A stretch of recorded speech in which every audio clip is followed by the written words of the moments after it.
श्री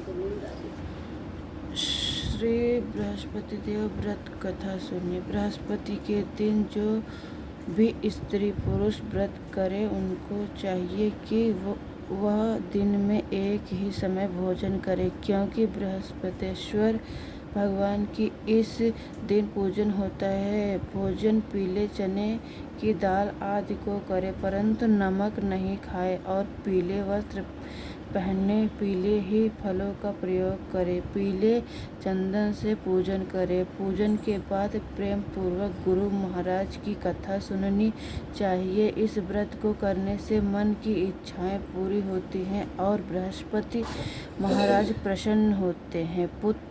धन, पुत्र, विद्या तथा मनवांछित फलों की प्राप्ति होती है। परिवार को सुख, समृद्धि तथा शांति मिलती है। इसीलिए यह व्रत सर्वश्रेष्ठ और अति फलदायी सब स्त्री व पुरुषों के लिए है। इस व्रत को केले का पूजन करना चाहिए। कथा और पूजन के समय मन, क्रम, वचन से शुद्ध होकर जो इच्छा हो बृहस्पति देव से प्रार्थना करनी चाहिए। उसकी इच्छाओं को बृहस्पति देव अवश्य पूर्ण करते हैं, ऐसा मन में दृढ़ विश्वास रखना चाहिए। एक समय की बात है कि भारतवर्ष में एक नृपति राज्य करता था। वह बड़ा ही प्रतापी और दानी था। वह नित्य प्रतिदिन मंदिर में दर्शन करने जाता था। वह ब्राह्मण और गुरु की सेवा किया करता था। उसके दरवाजे पे कोई भी निराश होकर नहीं लौटता था तथा प्रत्येक गुरुवार को वह व्रत रखता था एवं पूजन करता था। एक दिन गरीबों की सहायता करता था, परंतु यह सब बातें उसकी रानी की अच्छी नहीं लगती। वह तो व्रत करती और न किसी को एक दमंडी तक दान में देती थी तथा राजा ने भी ऐसा करना मान लिया करती थी।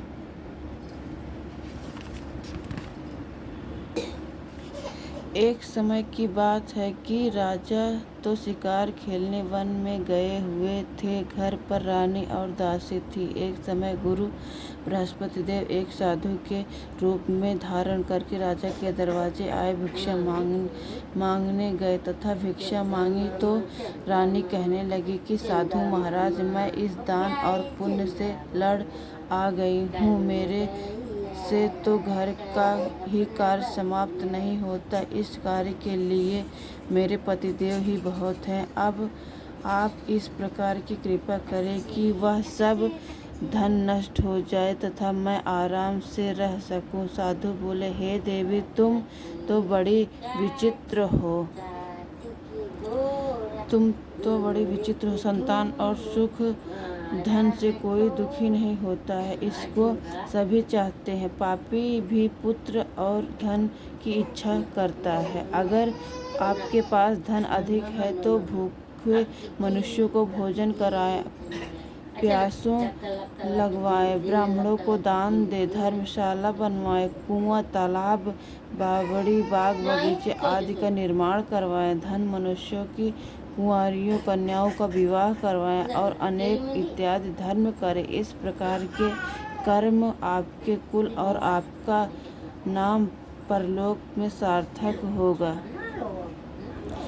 इस प्रकार कर्मों से आपके कुल और आपका कर्म परलोक में सार्थक होगा। इस स्वर्ग की प्राप्ति होगी। मगर वह रानी इन बातों से खुश न हुई और बोली, हे साधु महाराज, मुझे ऐसे ही धन की भी आवश्यकता नहीं जिसको और मनुष्यों को दान दूं तथा जिसको रखने उठाने में मेरा सारा समय बर्बाद हो जाए। साधु ने कहा, हे देवी, तुम्हारी ऐसी इच्छा है तो ऐसा ही होगा। मैं तुम्हें बताता हूँ, वैसा ही करना। बृहस्पति देव ने दिन के गोबर से लीपना, अपने केसों को धोना, केसों को धोते समय स्नान करना। राजा ने कहा, हे हजामत करवाएं, भोजन में मांस मंदिरा खान कपड़ा धोबी को यहाँ धुलने डालना। इस प्रकार 7 बृहस्पतिवार करने से तुम्हारा सब धन नष्ट हो जाएगा। ऐसा कहकर